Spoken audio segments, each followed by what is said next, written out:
மக்களே, welcome to tales of டேகுக். இன்னைக்கு நம்ம பார்க்க போகிறது டேகுக்கோட 2 ஷார்ட்ஸ் தான். ஸோ ஸ்டோரிக்குள்ளே போகலாமா? இந்த ஸ்டோரியோட நேம் மிஸ்டர் அரோகண்ட். ஸ்டார்டிங்கே கிம்ஸ்னு கம்பெனி தான் காட்டுறாங்க. அங்கே அடிச்சு பிடிச்சி ஜங்குக் வேகமாக லிஃப்ட்டை பிடிக்க போகும்போது லிஃப்ட்டு க்ளோஸ் ஆகிடுச்சு. எல்லாம் என் நேரம்டா, ஆல்ரெடி நம்ம வேற லேட்டு. ஜங்குக் வெயிட் பண்ணி வேறு லிஃப்ட்டில் ஏறி வந்துட்டான். ஆனால் வந்த உடனே ஜிமின் வேகமாக வந்து பாஸை போய் பாருடா முதலன்னு சொல்ல ஜங்குக்கு முகமெல்லாம் வேர்த்து போயிடுது. ஐயோ, இந்த மனுஷன் வேற உசர வாங்குறானே. மனசுக்குள்ளே புலம்பிட்டே பாஸ் கேபின் டோரை நாக் பண்ணுறான்.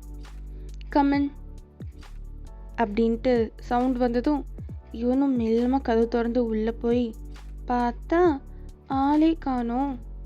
பெரிய எங்கே இருந்துடா கம்மின்னு சவுண்ட் வருதுன்னு நினச்சிக்கிட்டே அவன் கொண்டு வந்த ஃபைலை டேபிள் மேலே வைக்கிறான். வச்சுட்டு திரும்பினா பையன் பயந்துட்டான். அங்கே தான் ஹீரோ என்ட்ரி. நம்ம டேயாங் ரொம்ப ஹேண்ட்ஸமாக மேன்லியாக சூப்பராக வந்து அவன் முன்னாடி நின்ன உடனே மயங்கி விழணும்.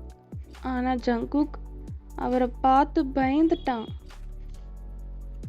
யாருடா நீ, பின்னாடி வந்து பேய் மாதிரி நிற்கிற, ஒரு நிமிஷம் எனக்கு ஈரக்கோழியே நடுங்கி போச்சு அப்படின்னு மனசில் நினச்சிக்கிட்டே, சாரி சார், நீங்கள் பின்னாடி வந்து நின்னதை நான் கவனிக்கலை அப்படின்ட்டு சொல்லிட்டு, இன்னும் அவனுக்கு அந்த பயம் போவே இல்லை போல இருக்கு.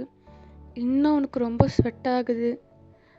டேங் இதெல்லாம் பார்த்துட்டு மைண்ட் வாய்ஸில், ஏன்டா நான் பாட்டு சும்மா வந்து பக்கத்தில் நின்னதுக்கா நீ இப்படி பயந்துட்டு என்னை பார்த்துட்டு அவருக்குள்ளேயே பேசிகிட்டு இருக்காரு.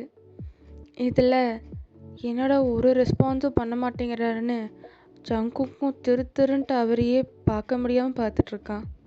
சார் அப்படின்ட்டு ஜங்குக்கு ஒரு வாட்டி கூப்பிட டேயங்க அவன் மைண்ட் வாய்ஸ் எல்லாம் விட்டு வெளில வந்துட்டு கொஞ்சம் அவன் வாய்ஸை சரி பண்ணிவிட்டு ஜங்குக்கு விட்டும் கொஞ்சம் தள்ளி போயிட்டு, உன்னை நான் எதுக்கு இங்கே கூப்பிட்டேன்னு தெரியுமா?